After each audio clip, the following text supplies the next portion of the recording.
नमस्कार दोस्तों, जैसा कि आप जानते हैं कि इस समय यूपीपीएससी का इंटरव्यू चल रहा है और हमारे साथ एक मैम है जो यूपीपीएससी का इंटरव्यू देकर आ रही हैं। तो मैम का नाम जानना चाहेंगे और एजुकेशनल क्वालिफिकेशन जानना चाहेंगे।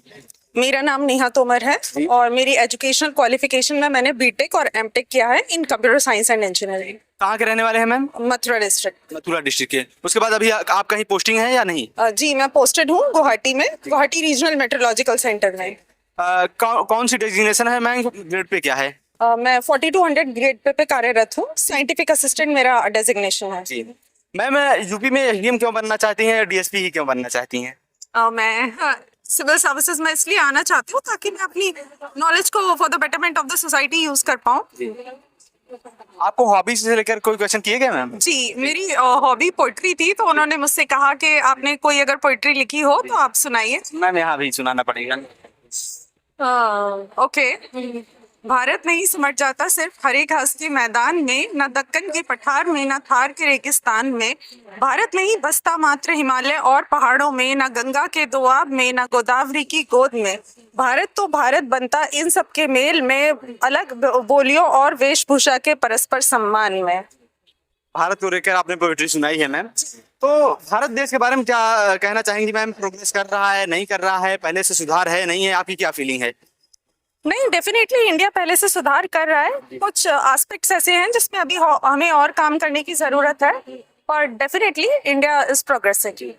Ma'am, if you think about women empowerment, then what do you think about women empowerment? Women empowerment के लिए अभी हमारे पास लंबा रास्ता है तय करने के लिए।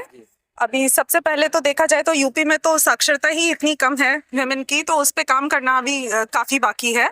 उसके अलावा जो इक्वल राइट्स हैं उनके, उसके लिए मतलब लड़ाई करनी होगी। लड़ाई इन सेंस मतलब आपको साइकोलॉजिकली और मेंटली उसके लिए रेडी रहना होगा। मैम, अभी आप एक साइंटिफिक असिस्टेंट के रूप में वर्क भी कर रही हैं।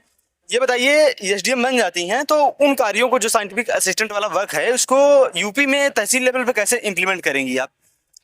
सबसे पहले देखा जाए तो आईएमडी, क्योंकि मैं आईएमडी में कार्यरत हूँ, तो आईएमडी बहुत सारी ऐप ऐसी प्रोवाइड करता है लोगों को जिसमें उनको रियल टाइम वेदर इन्फॉर्मेशन मिलती है। तो क्योंकि मैं टेक्निकल बैकग्राउंड से हूँ और मैंने वहाँ पे काम किया है, तो मैं शायद उसका अच्छे से इस्तेमाल कर पाऊँ। जैसे एग्रीकल्चर फोरकास्ट है, उसके लिए हम ये डेटा यूज करके अपने किसानों की आय को संरक्षित।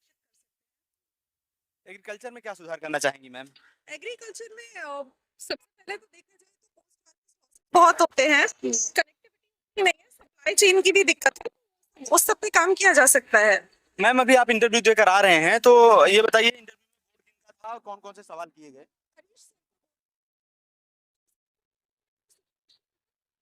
जॉब प्रोफाइल से रिलेटेड सवाल किए गए।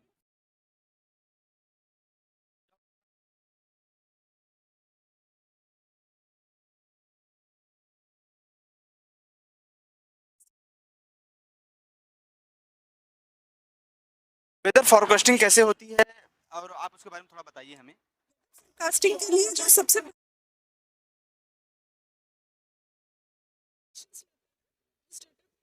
करते हैं, डिफरेंट मॉडल्स की हेल्प से हम फोरकास्ट को जनरेट करते हैं और उसकी एक्यूरेसी को इंश्योर करने के लिए हर बार नई नई टेक्निक्स का इस्तेमाल कर रहे हैं। मैम, आप एनडीएमए, डीडीएमए, एसडीएमए की मदद कैसे करती हैं? हम लोग उनको अपना रियल टाइम फोरकास्ट देते हैं ताकि वो आगे वार्निंग जनरेट कर सकें। रियल टाइम फोरकास्टिंग आप लोग करते हैं। So thank you very much ma'am, हमारे साथ जुड़ने के लिए और हमको अपने विचार से अवगत कराने के लिए। Thank you very much ma'am, thank you.